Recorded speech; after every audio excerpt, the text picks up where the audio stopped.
Perfect. Thank you so much for this movie. I was laughing a lot again, even with the second screening.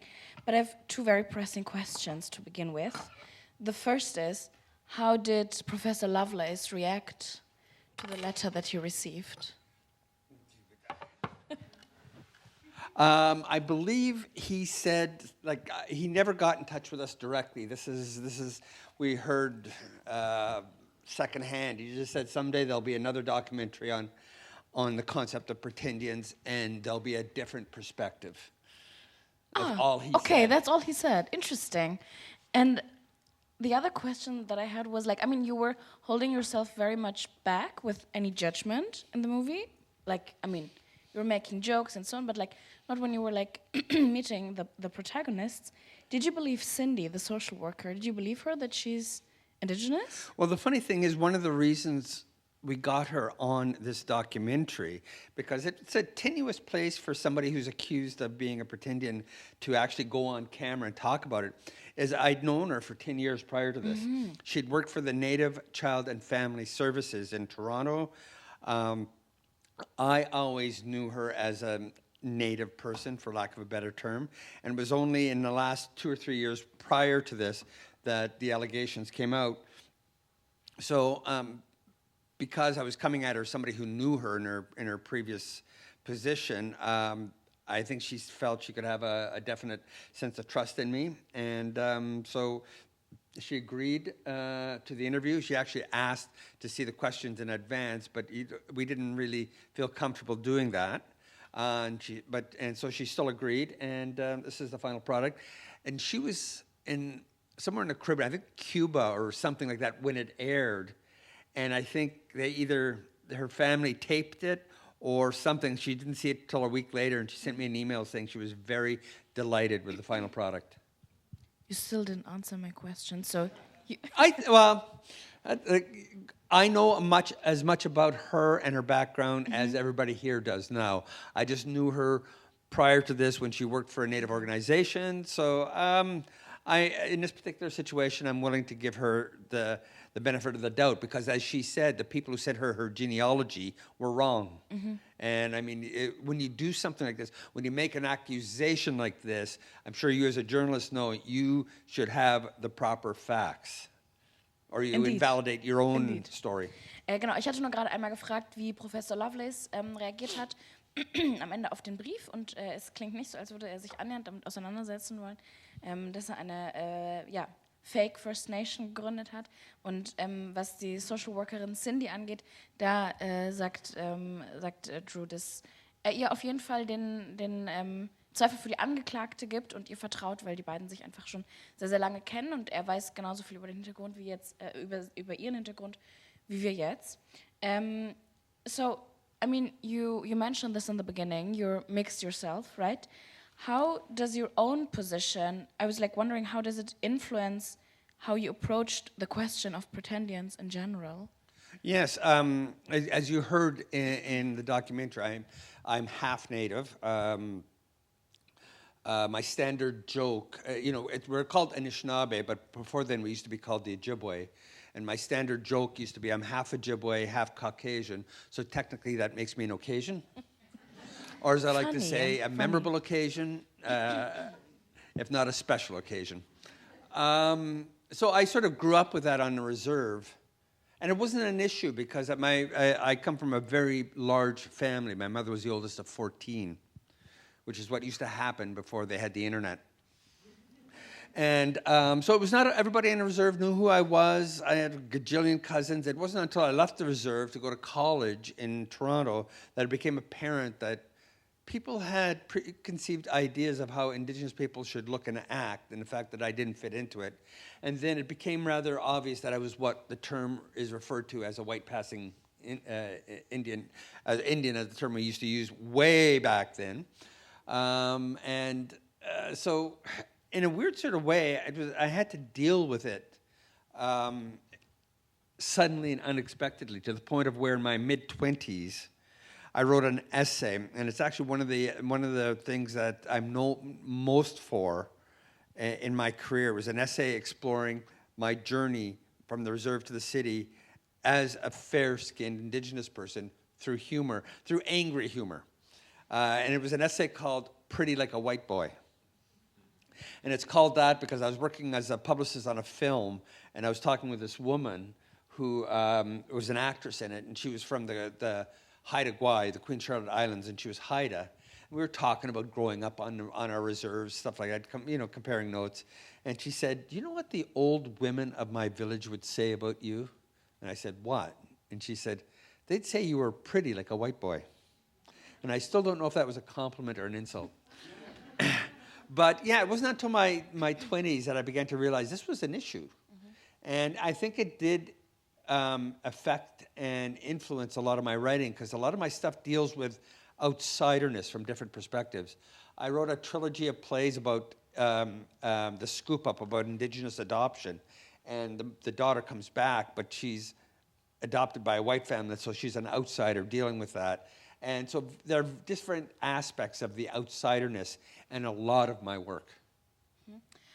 Also was Drew gerade erzählt hat, er hat erst relativ spät, oder was heißt spät, irgendwie doch früher, also erst so in seinen 20ern war ich wirklich konfrontiert damit, dass er mixed ist, hat auch Kommentare gehört wie, du bist so schön wie ein Weißer, so schön wie ein weißer Junge. Und dass der Großteil seiner Arbeit sich tatsächlich auch irgendwie um diese Auseinandersetzung gedreht hat, mit diesem teilweise Outsider zu sein, vielleicht auch auf einer anderen Ebene nochmal Outsider zu sein und mit dieser ganzen gefühligen Gemengelage, die da auch mitkommt, zu dealen und damit umzugehen. There is, like, you wrote the novel Cold, right? Like, which is also on display outside. And there's one character, Professor Trent, who describes himself as an apple, red outside, white inside. And he's alienated from his community as well. He went through residential school, but teaches Indigenous literature. Is Trent a Pretendian? No. He acknowledges his place. He acknowledges the fact that he's biologically native, but not culturally native. So he's not pretending to be anything. He is what he is. He's confused. He's not confused, but he feels like the outsider again. It's the opposite of a pretender. Pretenders are people who are not native, who claims to be Indian. He's native, but is more comfortable in the white world. So it's a different perspective, a different standard by which to judge. Mhm. Drew hat noch den Roman geschrieben, Cold, der ist auch draußen zu kaufen, wenn Sie später Lust haben. Ich fand den tatsächlich sehr interessant zu lesen. Dort gibt es eine Figur, die sich als Apfel bezeichnet, außen rot, innen weiß und hat vielleicht so hat keine kulturelle Verbindung mehr zu seinen indigenen Vorfahren und zu seiner indigenen Kultur, unterrichtet aber indigene Literatur an der Uni. Und ich wollte wissen, ob Drew diese Person, diesen Charakter als Pretendian ansieht. Und Drew würde sagen, nein, das ist kein Pretendian. Er ist jemand, der biologisch verbunden ist, aber kulturell nicht mehr. Mich würde deine Perspektive interessieren. Auf genau solche Menschen, die es ja auch, also diese Charaktere gibt es ja gar nicht so selten. Vielleicht kannst du uns einmal erklären, warum es auch überhaupt Personen gibt, die diese diese Assimilation vielleicht auch einfach, wenn man das so nennen kann, bei denen die passiert ist und die sich vielleicht auch in der weißen Kultur wohler fühlen. Yeah, is it okay if I answer in English first and then It's maybe... okay in English, right? Yeah. Okay. Yeah. I can also say it in German after.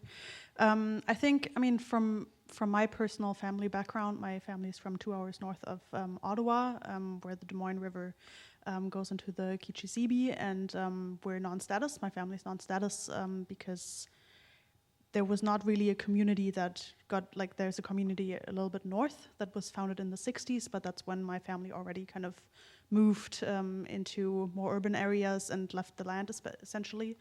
And there was also a lot of internalized racism. There was the church played a really big role in my family. The generation, like my grandma's grandma, spoke Anishinaabemowin as her first language, and we lost that. One reason was that the church played a really important part. People got Christianized, and then it was, as I understand it from what my grandma tells me, is that there was a big goal of, if we're just Christian enough, we can make up for it, kind of, for being Indian. And it was kind of something that, for at least my my grandma's also in a big family. I think they were 10 kids. I have a lot of aunties and cousins, and a lot of the older generations are very visibly indigenous, and that was something that also came with a lot of shame. And my grandma immigrated to Germany actually when she was 17, really young, and then grew up in the countryside, or lived in the countryside in Germany.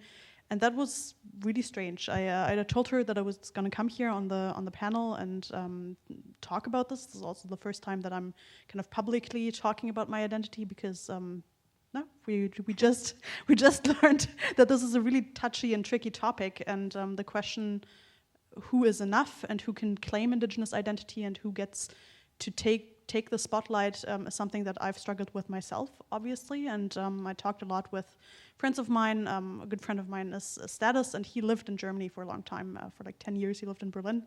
And he left. He went back to Canada. His wife is actually German. We're good friends. And we were talking about this because he was telling me, yeah, but you grew up in Berlin. I was born here, but I'm connected to my family, and I go back frequently to visit. Most of my family still lives in the area where we come from, and this is also part of who I am, and it's important to me. And it's also something that, it's really strange growing up in Germany with this background. We don't have to get into this, but I think that's also part of how I experienced it, and also in my family. I know that when things about the church came out, when the mass graves were found, these are also things that kind of, I think in the generation of my grandma, made it okay to talk about the negative sides of the church, and also take space about, talk about this, and also be critical, and also take back of some of the stuff that was taken from us. I think the whole topic is very, very touchy, and I think also people that I've met in Ottawa while I was living there, and friends of mine, I feel like it's a big issue for all Indigenous people that I've met, like who gets to say I am Indigenous. We're not the only people here, Drew. There are two friends of mine. I'm gonna shout you out, Jackson, Michaela here. I'm studying with Michaela at the Institute, and it's strange to kind of take up the space, and I feel like a lot of people are struggling with this, and this is also the intention, right? The intention was to assimilate, and now we're kind of reckoning with everything that has happened, and I hope that partially answers your question. I'm not sure if I can say everything of this in German. Maybe you can summarize.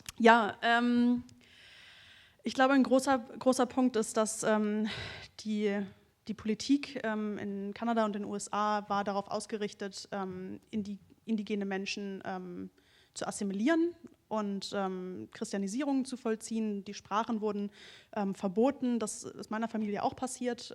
Die Oma meiner Oma hat Anishinaabe-Moen, unsere Sprache, noch fließend gesprochen. Das war ihre Muttersprache, und innerhalb von den Generationen jetzt ist das verloren gegangen. Das ist glaube ich, und Rassismus, internalisierter Rassismus ist ein Thema, was, glaube ich, auch für viele Familien einfach etwas war, was man weggedrückt hat, was man versucht hat, irgendwie nicht zu adressieren. Das war ja auch in der Dokumentation, wurde das ja eben auch gesagt, dass viele Familien auch aus Schutzgründen versucht haben, möglichst irgendwie White Passing, also irgendwie weiß zu wirken und nicht zu sehr aufzufallen. Wir haben über den 60 Scoop, das wurde eben kurz gesagt, da wurden indigene Kinder aus den Familien rausgenommen und in weiße Familien reinadoptiert. Es gab einen großen Disconnect zwischen dann den Kulturen. Leute wurden in Residential Schools gezwungen. Viele Menschen sind dort auch gestorben. Und es gab dementsprechend viele Gründe dafür, warum es nicht attraktiv war, sage ich mal, diese indigene Seite zu claimen. Und natürlich, gerade für meine Familie war es so, meine Oma ist mit 17 Jahren nach Deutschland gekommen, ist hierher migriert. Das ist auch nicht so häufig, glaube ich, dass das passiert ist. Und gleichzeitig indigene Menschen gibt es, sie sind real, sie können sich verlieben, irgendwo anders hinziehen. Das existiert, und ich glaube, dass das auch ein Thema für meine Familie war, dass so ein bisschen also gerade in Deutschland, wir müssen da nicht zu sehr drauf eingehen, aber es ist natürlich, man ist sehr viel mit diesem Fantasiebild, was in Deutschland existiert, über indigene Menschen konfrontiert. Und gerade in diesem Kontext irgendwie dann zu gucken, ne, wer sind meine Vorfahren, war uns immer klar, wir wussten ganz genau, ich kann auf der Karte genau sagen, wo wir herkommen. Aber das ist, trotzdem sieht man White Passing aus, man ist mixed und die Frage ist, wer darf entscheiden, wer indigen genug ist. Ich glaube, damit strugglen viele. Bevor wir nochmal in die Frage reingehen, kannst du uns einmal alle auf den gleichen Wissensstand bringen und erklären, was die Residential Schools sind?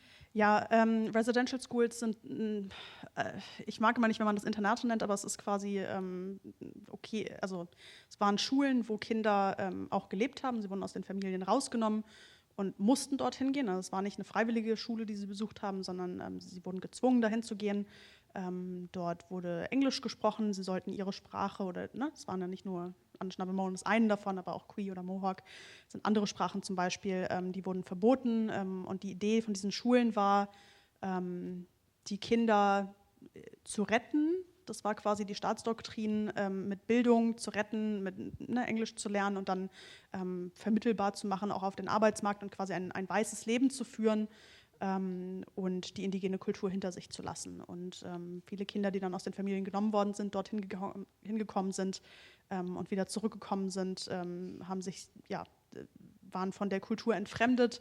Gerade wenn kleine Kinder natürlich aus der Familie genommen werden, ist das ein krasser Bruch. Also es ist viel Trauma liegt da und es sind viele Gründe auch, warum heute die Situation so schwierig ist.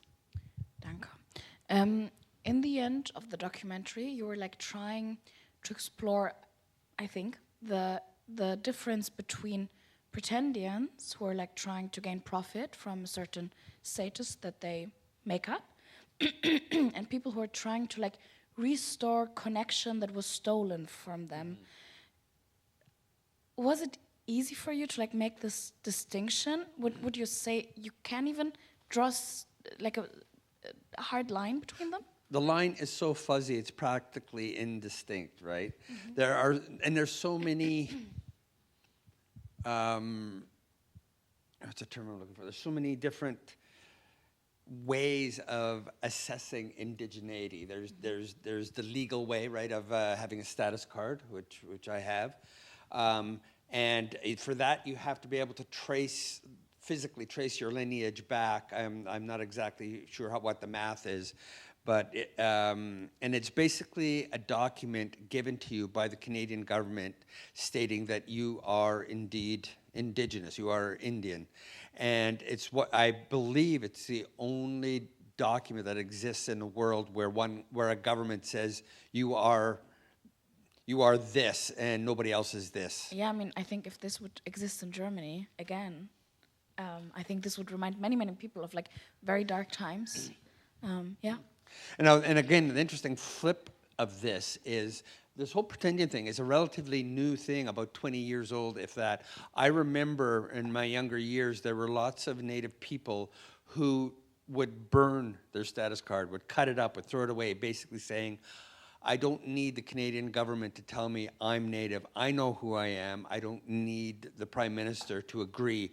And it's also just a way for the government to follow us, to keep track of us, to know where we are, who we are, where we live, all of that. So I'm walking away and they throw it away.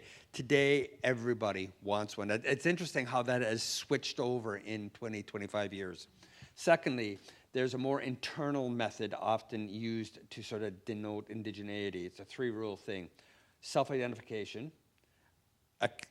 2 is defining a community you come from, and 3 is does that community acknowledge you, right? That's another way.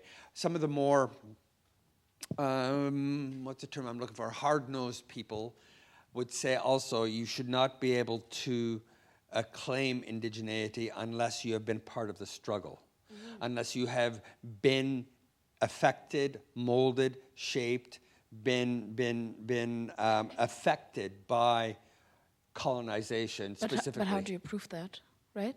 Yeah, like exactly. What if you have inherited PTSD, but yourself and your like direct family was never affected by any kind of repressions? Yeah, that's as I said, the line is very, very fuzzy. So sort of finishing my thought of having to have been shaped or affected by being Indigenous in a racist country, as opposed to being Indigenous now is very cliche. It's not cliched. Has cachet. It's cool. It's interesting. I mean, people. One of my 3 reasons I think people like to become Pretendians. One, there are certain financial benefits. You can apply for grants, you get certain tax benefits, or you can have access to certain jobs that are put aside specifically for Native. Second is everybody likes to belong to a group. Yeah.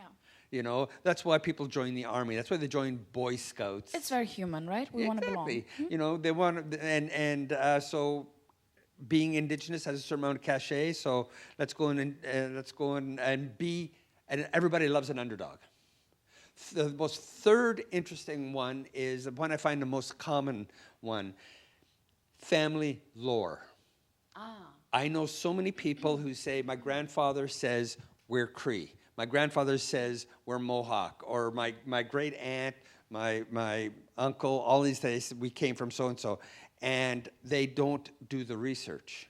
There have been several prominent, quote, Pretendians in Canada who have been outed on that because their father, their grandfather said, we're from so-and-so. And then suddenly when they're doing publicity, actors, whatever, and they say, yeah, my family came from so-and-so, people in that community will notice that, and they'll sort of go, who are they then? You know, who's your family? That's the thing in the Native community. Who's your family? And frequently it finds out it's just a rumor in the family that they can't be proven, and that often has dire effects. Let me summarize and translate. So, he's testing my memory skills. Ich wollte wissen, wo man sozusagen die Linie zieht zwischen denen, die Pretendians sind, um wirklich an diese Vorteile ranzukommen, und denen, die wir auch am Ende des Films gesehen haben, die beiden Studenten und auch die letzte Studentin, die sagt, na, in meiner Familie sind schon Dinge passiert, aber ich habe einfach diese Verbindung nicht mehr zu dieser Community und ich würde die irgendwie gerne wieder suchen und finden. Und Drew hat auch keine Antwort darauf, also er kann auch nicht sagen, wer es exakt ist und wer nicht ist. Und dann hat er noch ein bisschen erzählt, du korrigierst mich, wenn ich was vergessen habe, dass es für ihn so 4 Hauptgründe gibt, warum Leute überhaupt so gerne so tun oder so gerne indigen wären. Einmal einfach wegen finanzieller Vorteile, die sie genießen in Kanada. Dann, weil es die ganz menschliche Psychologie ist, irgendwie dazuzugehören, zu einer Gruppe zu gehören. Ich glaube, das kennen wir alle. Dann, was gab es noch? Die Familienlore, also es macht deine Familie irgendwie interessanter. Großvater, Großmutter haben mal erzählt, wir sind dies, wir sind das. Und dann hört die Community, also hört die eigentlich indigene Community davon, wenn diese Leute irgendwie öffentlich an die Öffentlichkeit kommen und gehen und das öffentlich machen und fragen sich, warte mal, wir kennen diese Familie gar nicht, wer sollen diese Leute sein? And I think I forgot the 4th reason. So I said financial gains, family lore, belonging and? No, it was only 3. 3. Perfekt. Perfect. If I can say one more thing Yeah. about this documentary, it's interesting.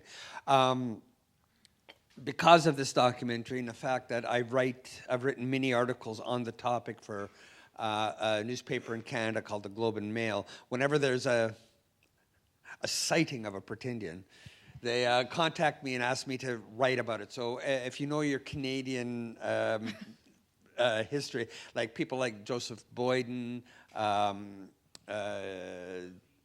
what's that? Buffy St. Marie.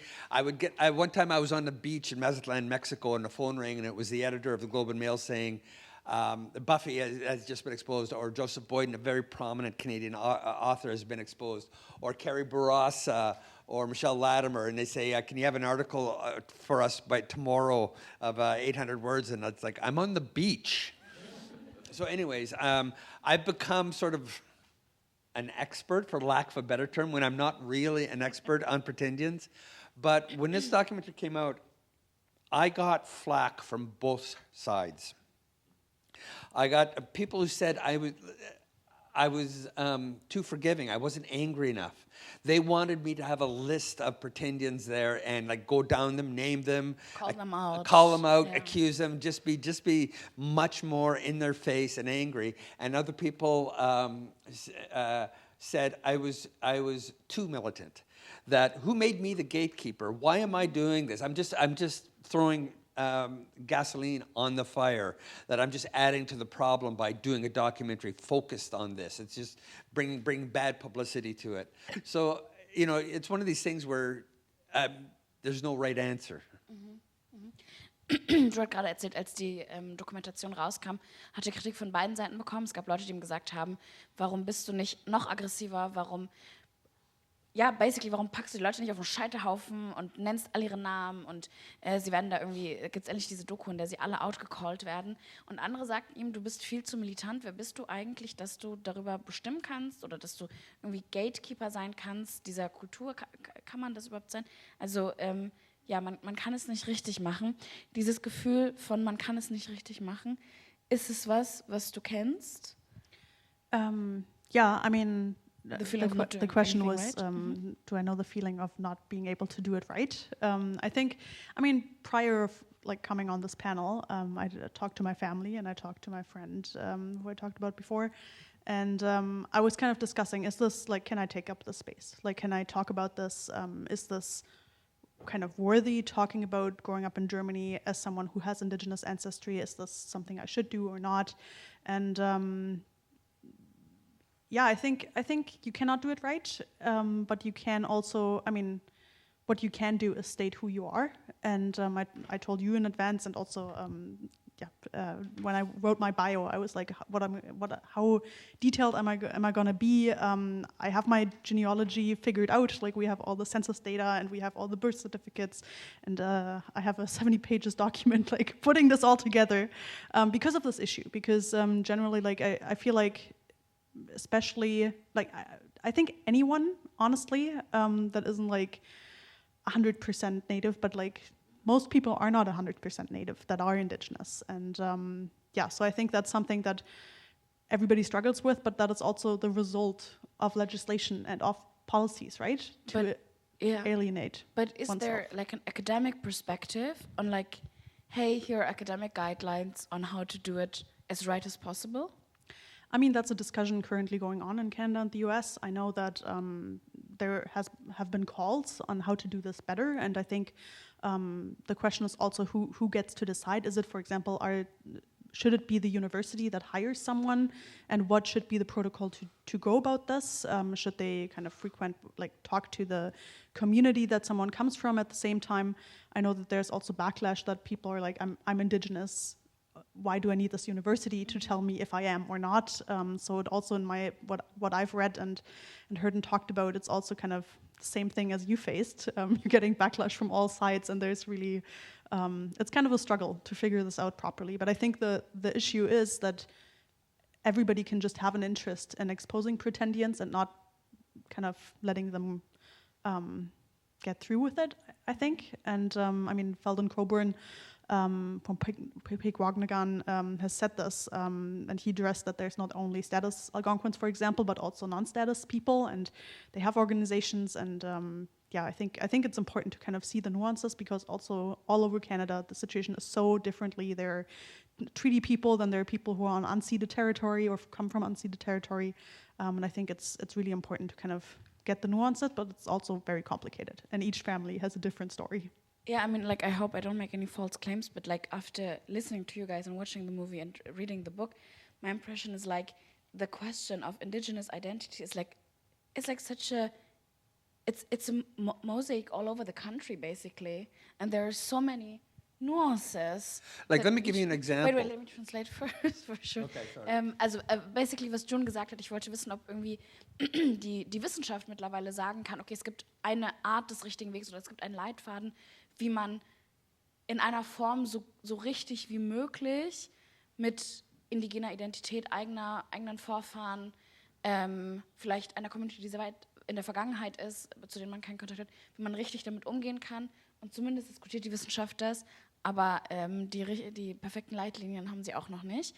Genau, und dann habe ich noch gesagt, also ich weiß nicht, was Ihr Eindruck ist, aber mein Eindruck ist, mir fällt einfach keine Gruppe ein oder keine Ethnie ein, die so nuanciert zu betrachten ist, durch natürlich auch politische Regelungen, die in Kanada und den USA entstanden sind, aufgrund des kolonialistischen Erbes, das dorthin transportiert wurde. Und darauf wollte Drew jetzt antworten. So, now I'm ready for you too. Okay.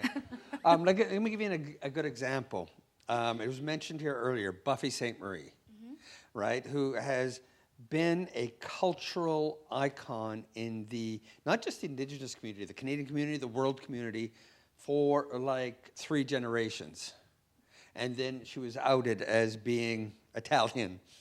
Really? Yeah, you missed this? Yeah, maybe I'm too young for this. This happened 2 years ago. I mean, I'm always here to learn. Urania is a place where you learn. She was outed. Her real name is Beverly Santa Maria. And anyways, I mean, her son outed her years ago. There was evidence if you were looking for it. Anyways, she's now retired to her farm in Hawaii where she raises goats. But the discussion still goes on where she was adopted by the Piopot family on a reserve in Saskatchewan. So a lot of people are arguing she was adopted by an Indigenous family, which makes her Indigenous by adoption. And there's discussion about that, but most people agree, no, that is fine. Most people think she was adopted. It doesn't necessarily make her Cree, it makes her part of that family. And even if she's a part of that family, she can speak for that family. But even if she's adopted into the family, she cannot speak for the Cree Nation or any First Nation. She's just an individual as a member of that family, like any adoption. So some people have been arguing she's adopted, she's Cree. Even Joseph Boyden, who you heard me mention, had been adopted by a Cree family. Like, yeah, we're talking adopted in terms of a 35-year-old man, or Buffy was 25, 26, and it's a social obligation thing. And other people wanted to adopt Joseph because they loved his writing so much, and he had the spirit of an Indigenous person, that let's adopt him, that will shut everybody up. But it doesn't, right? It just makes you a part of that family. You can speak for that family, but you can't speak for that nation. Drew hat gerade Beispiele aufgezählt von Buffy und Joseph Boyden. Die beide im Erwachsenenalter und auch so mit Mitte 20, Mitte 30 adoptiert wurden. Und da war immer so die Frage, können die Leute, wenn sie adoptiert wurden in eine indigene Familie, können sie überhaupt sprechen für Indigene? Die Antwort, die irgendwie ja, so drüber schwebt oder sich etabliert hat, ist, sie können für die Familie sprechen, aber sie können nicht irgendwie für die gesamte Cree-Gruppe beispielsweise sprechen. Jun, du hast in der Deutschen Botschaft in Kanada gearbeitet. Und ich glaube, man kommt als Deutsche nicht drum rum, wenn es um das Thema Identität geht, natürlich irgendwie auch an die deutsche Geschichte zu denken und auch an aktuelle Entwicklungen in Deutschland, aktuelle politische Entwicklung. Was hast du aus diesem Identitätsdiskurs mitgenommen, was so die Frage nach Zugehörigkeit angeht? Also gibt es da irgendwas, wo du sagst, okay, das könnte ich, oder da könnte irgendwie der deutsche Diskurs aus dem Kanadischen lernen, oder sollten die Kanadier von uns lernen? Ich fange das mal auf Deutsch an. Das ist eine sehr große Frage, gute Frage. Ich glaube, dass Kanada auf jeden Fall also Kanada ist ja auch ein Einwanderungsland, es gibt sehr viele Menschen, die aus verschiedenen Kulturen nach Kanada gezogen sind. Und das ist auf jeden Fall ich würde sagen, für viele Kanadier was Positives, dass sie auch sich selber positiv damit identifizieren und sagen, das ist irgendwie gut und es ist eine multikulturelle Gesellschaft und dass jede Gruppe hat irgendwie ihren Platz. Und ich glaube, das ist sehr anders als in Deutschland, wo wir schon der vorherrschende Diskurs lange war, nee, Integration bedeutet auch eher Assimilation, also sich eher anpassen. Und ich glaube, da kann Deutschland was von lernen. Ich glaube, gerade heutzutage und mittlerweile gibt es ja auch einfach sehr viele Menschen in Deutschland, Kinder, die aufwachsen, die verschiedene Staatsbürgerschaften haben oder die verschiedene ethnische Hintergründe haben. In meiner Familie ist das auch teilweise so. Ich glaube, Mut zu Detail, weil jeder weiß ja irgendwie, wer er ist und wer die Eltern sind, Großeltern und kann das irgendwie genau sagen und gleichzeitig aber auch zulassen, dass mehrere Sachen gleichzeitig wahr sein können, dass man zum Beispiel Deutsch und Kanadisch sein kann, dass man Deutsch und Afghanisch sein kann oder verschiedene andere Sachen. Und ich glaube, auf einer politischen Ebene war das die Veränderung des Staatsbürgerschaftsrechts war auch für meine Familie sehr wichtig. Meine Oma ist in diesem Jahr Deutsche geworden, mit über 70 mittlerweile und durfte auch das erste Mal jetzt wählen. Und das finde ich ein bisschen crazy, mit über 70 Erstwählerin zu sein. Aber es hat ihr gut gefallen und war auf jeden Fall super. Aber sie hätte schon vorher eingebürgert werden können, aber das hätte bedeutet, dass sie ihre kanadische Staatsbürgerschaft abgibt. Und das war für sie keine Option. Und ich glaube, dass wir in Deutschland so ein bisschen gerade erst an die Realität wieder die aufholen, sage ich mal, die für viele Menschen schon sehr lange gelebte Realität ist.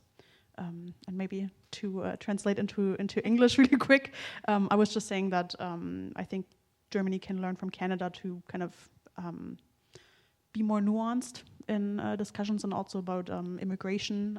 In Germany, it's been for a long time like you have to come to Germany and then become German, and I think it's a good thing that people are multiple things, and I think that's something that Germans can learn from Canada to just be okay with that. Wir haben noch ungefähr so eine Viertelstunde. Ich würde gerne die Viertelstunde Ihnen schenken, weil ich mir sicher bin, dass sehr viele Menschen hier sehr viele unterschiedliche Fragen haben an Drew oder auch an June oder auch an beide gleichzeitig. Und dafür würde ich gerne den Raum öffnen. Gibt es denn schon eine erste Meldung? Ich habe jetzt extra langsam gesprochen, damit Sie Ihre Gedanken sortieren können. So now we have the open space for the audience to ask questions, in case you guys have prepared a question. And I'm sure that anyone has. Because if not, that's no problem. I have enough questions on my sheet. Aha, perfect. You will get a mic. Du kriegst ein Mikrofon. Hello. Thank you for this wonderful film and discussion. I'm really enjoying it. I have a question for Drew. You mentioned that you've been here in Germany 21 times, I believe. So I'm wondering if you have any thoughts on the German interest/obsession with indigenous culture. Just let me translate. Drew war 21 Mal in Deutschland und unsere Fragestellerin möchte wissen, was so seine Perspektive ist auf die deutsche Obsession mit der indigenen Kultur. Funny you should say that. This documentary is one of 3 documentaries I've done for the Canadian Broadcasting Corporation.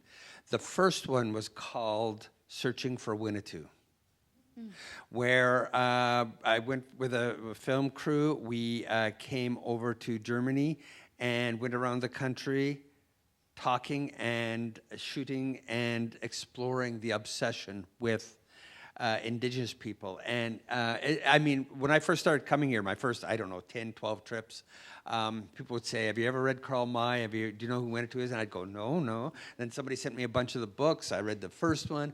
And the preoccupation with it was absolutely bizarre. I remember once giving a lecture was I in Düsseldorf or was I in Cologne? I forget. Where I was being asked to go and lecture on indigenous theater at a theater company, and this young girl who was the dramaturge picked me up. We're walking, and she said, "We're all glad you're here. We're glad to learn about Canadian indigenous theater, but we have one quick question. Your name, Drew Hayden Taylor. What does it mean in English?" Another time, I could go on. I have wax and wax of stories of my time here. So we basically came over here and did a documentary for the CBC that I think we aired at the embassy about 4 or 5 years ago, I think. What's that? 3 years ago? You were there. Yes, and it was just great fun because there's this place down in Bavaria called Pullman City, which is a western town complete with cowboys, with buffalo and native people. They have a powwow every day, and there are 50 to 70 Germans that show up every day in full powwow regalia, dancing to taped powwow music. And they bring over 3 authentic indigenous dancers every year. One was from Michigan, one was from Manitoulin Island in Ontario, and one was a Navajo hoop dancer. To mingle with the German people in the regalia. It was just freaky. So if you get a chance, look for a documentary called Searching for Winnetou. Is it okay to jump in here? Because I love the documentary. I think it's really good. Go watch it. I'm currently writing my BA thesis on the last 5 years of kind of cultural productions. I'm building it off of your documentary, essentially. And I think it's really interesting. And the German take on all this is something that still continues today. It has changed a little bit, and that's what I'm kind of exploring. But it's still very much alive. One of the things, too, that sort of has happened because of that is there are several theater companies that do big Winnetou-based productions. Bad Segeberg is one of them. And another one down, I can never pronounce the name, a theater company down in Radibule. They did one of my plays translated into German in a world created by a drunken god. And they asked me to write a big spectacle to take the place of their Winnetou show. And so we discussed that for a while. Nothing's happened with it yet, but fingers crossed. So there's the changing market, because I understand a couple of years ago there was a new Winnetou movie out that died. The lead actor playing the native person was actually Albanian. His name started with an X. And there was a whole series of new Winnetou stories of him as a child that didn't go anywhere and ended up being chopped up and pulped. So I think there's a growing sense of awareness that a lot of people still perceive us as living in teepees, hunting buffalo, riding horses, and I think there's an estimated 1.5 million people of some form of indigenous ancestry in Canada, and I would say less than 10,000 can ride a horse, and less than a dozen have hunted buffalo. Also die ganz kurze Antwort auf die Obsession der Deutschen mit indigenen Kulturen ist, ja, Drew hat sie gesehen, er findet sie freaky, das ist die kurze Antwort. Auch Karl May wurde an ihn herangetragen. Die große Empfehlung war jetzt, lieber seine Dokumentation Searching for Winnetou zu gucken, als sich über Winnetou und Karl Mays Büchern zu informieren. Wahrscheinlich die bessere Quelle. Und aber was eben auch anklang, ist diese Perspektive auf, alle, die indigen sind, können bestimmt ein Pferd reiten oder haben schon mal einen Wasserbüffel gejagt oder, weiß ich nicht, leben in Tipis ist natürlich extremst, ich kann es gar nicht genug betonen, überholt. Und da lohnt, also aber auch Drew und June sagen beide, man merkt schon, es hat irgendwie eine Veränderung, wahrscheinlich auch durch die Diskussion in den letzten Jahren, die eben auch eine sehr progressive Woke-Bewegung ausgelöst hat, verändert. Also, people ask me if there's a connection between Searching for Winnetou and this film, because I'm asked, are Germans Pretendians? Ja, sind Deutsche Pretendians? And my reaction is, I don't think so, because Pretendians are people who really want to be Native, who tell people they're Native, who believe they're Native, and make themselves believe they're Native. The people I see at various functions in Germany that dress in indigenous wear, I'm fairly sure they don't think they're Native. It's like, I think it's more like cosplay, where you go to a science fiction convention and you dress as a Klingon. Ja, I think it's more that. Wir haben noch Zeit für 2 weitere Fragen. Aha, machen wir einmal da. Well, she had some. You were going to say something. Yeah, because my grandma told me to tell an anecdote. Meine Oma hat mir gesagt, ich soll, als ich mit ihr gesprochen habe, dass ich auf dieses Panel komme, meinte sie, ja, du kannst einen erzählen, als ich nach Deutschland gekommen bin, wurde ich dauernd gefragt, ob ich im Tipi gelebt habe und ob wir nur rohes Fleisch gegessen haben, was nicht stimmte. So my grandma told me to say that when she first came to Germany, everybody kept asking her, do you guys live in a teepee and are you only eating raw meat all the time? And yeah, she told me to bring this because she thought this is a good story. You should say, yes, we do eat raw meat. It's called steak tartare. All the time. Okay, dann tasty. Wir gehen rüber zur nächsten Frage. It's from me. Yeah. Hello. I was in Oklahoma University for about 2 months a few years ago to learn about Native American culture, and also we visited some tribes, learn about Navajo and Cherokee. It was a beautiful experience. And but something happened I want to share with you, and also it will come with a question. We went out for some food in cafeteria of university, so a middle-aged indigenous guy just approached us, and he sat down and started to tell us what white people have done to them, and he was really angry. And I just want to know what you think about the young generation have something to say about this. Do they still have the same attitude as the younger generation, or do you think they have already moved on? Well, first of all, you're based... Maybe I can translate first. No. My whole purpose vanished. Also die Frage war, die Fragestellerin hat an der Uni einen älteren Mann kennengelernt, mittelälteren Mann, indigener Herkunft, und er war sehr, sehr wütend darüber, als er erzählt hat, was Weiße ihm und seiner Familie und seiner Kultur angetan haben. Und sie möchte wissen, hat die junge Generation da einen anderen Blick drauf? Please. First of all, I think it's important to keep in mind that this is based on one single Native guy who came up to you. I've had white people come up to me and complain about all the wonderful benefits Native people here get today, and you know, not everybody gets wonderful benefits being Indigenous.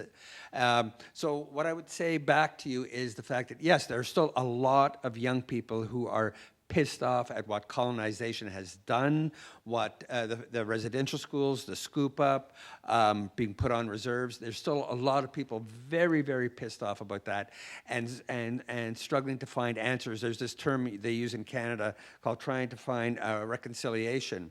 And I do not know what reconciliation is. To me, it's a Rorschach test. It means different things to different people. The major difference now is these angry young people who are upset at what has happened. Many of them are lawyers. And it's one thing to sit and, what do they say? You know, it's better to light a candle than scream at the darkness. These young people are lighting candles, and you don't have to scream at the darkness when you have a candle. They're using that anger in a more productive manner. What does that mean? Like, what they're saying? No, but like, I mean, when you say like, I mean, I get what you mean, but like, is there any anecdote, or like story that you can tell us in which way they use it as a... They sue the government. And various aspects of the government and different ways of dealing with it. It used to be, here's an obscure little Canadian fact, that up until fairly recently, I would say that maybe the 70s, late 60s, it used to be illegal for a lawyer in Canada to have an Indigenous client. They were prohibited from taking Indigenous people on as clients. Why? I'm not sure, but that was one of the more obscure laws that was enforced. So Native people never really had an opportunity to seek justice. Also die Erfahrung der Fragestellerin ist natürlich irgendwie basiert auf einem einzigen Erlebnis. Aber Drew erzählt gerade, es gibt immer noch viele junge Leute, die sehr wütend sind über die Folgen dieses Kolonialismus und der Missionierungen, die an Positionen of Power sind. Also die zum Beispiel Anwälte sind und sich vorgenommen haben, die Regierung zu verklagen. Was auch irgendwie mit dem Hintergrund kommt, dass eine Zeit lang, in den 60ern, Anwälte keine indigenen Klienten haben durften. Genau. Wir haben noch eine Frage, mindestens eine. Ja.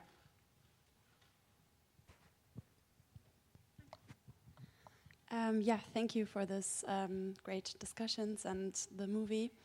I do have a question for you as well, Drew. So let's say there's an author that does like a great deal of research on a certain nation, for example, and then decides to write a story, like a fictional story about this nation, kind of what you did, but you are half indigenous, you said. So do you think that would be okay, or would that be already considered appropriation? And this question actually comes from a class I once took where we did read a book, and it was supposed to be an indigenous author.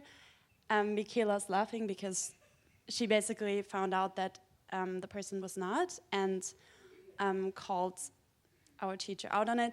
But yeah, that's a different. But that's where the question is coming from. Die Frage ist,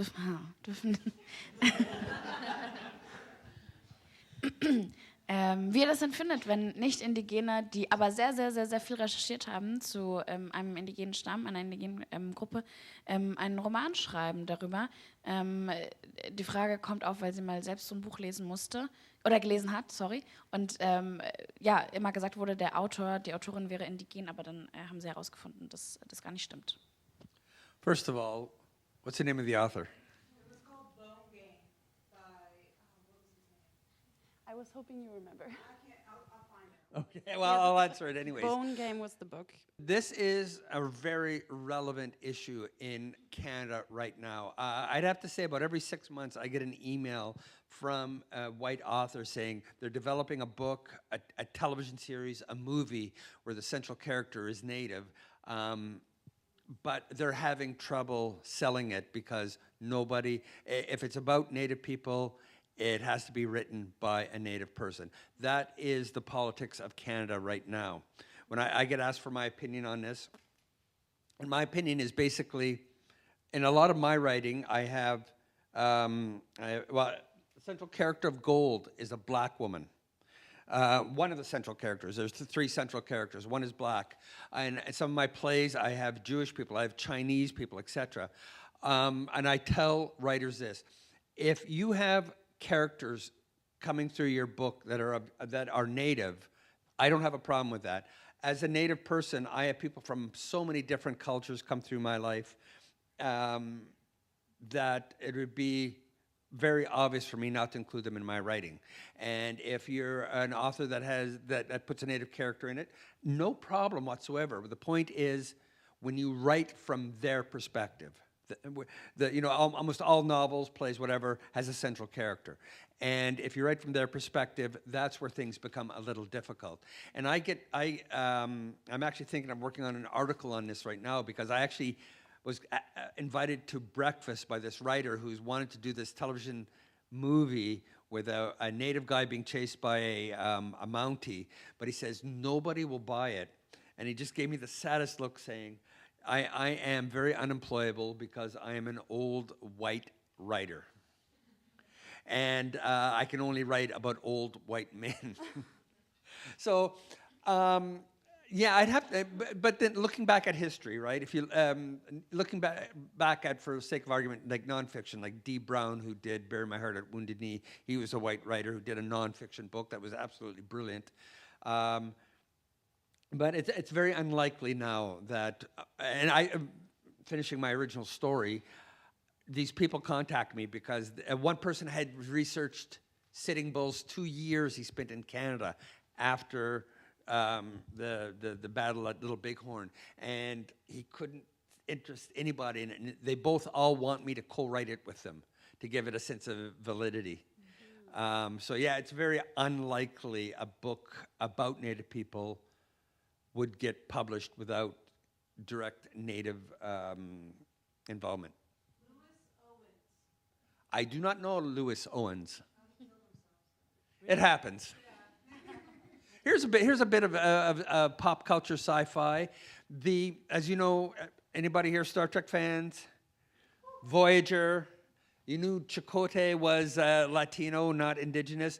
The technical consultant the show hired, his last name was Highwater, to add doses of indigeneity to his character, was a Pretendian and was outed about 15 years ago. Also die Antwort auf die Frage ist basically, Drew hat damit kein Problem, wenn irgendwie indigene Figuren in einem Buch vorkommen, das von jemandem geschrieben wird, der irgendwie selbst nicht indigen ist. Außer es geht dann darum, ob man als Autor glaubt, aus der Perspektive der marginalisierten Person zu schreiben und irgendwie dann damit ja auch irgendwie für sie sprechen zu können. Er bekommt jedenfalls sehr viele Anfragen, damit Bücher und Stücke und Sendungen sich besser verkaufen, wenn er mitschreiben würde, ja, um die Nachteile auszugleichen, wenn Leute das komisch finden. Ich glaube, wir sind ohnehin am Ende angekommen. I think we're at the end of our session.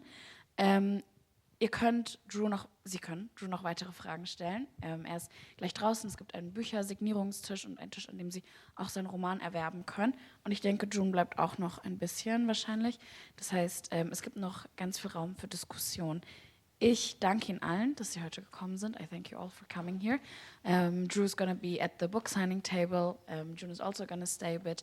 Then you guys can continue the discussion in case that's necessary.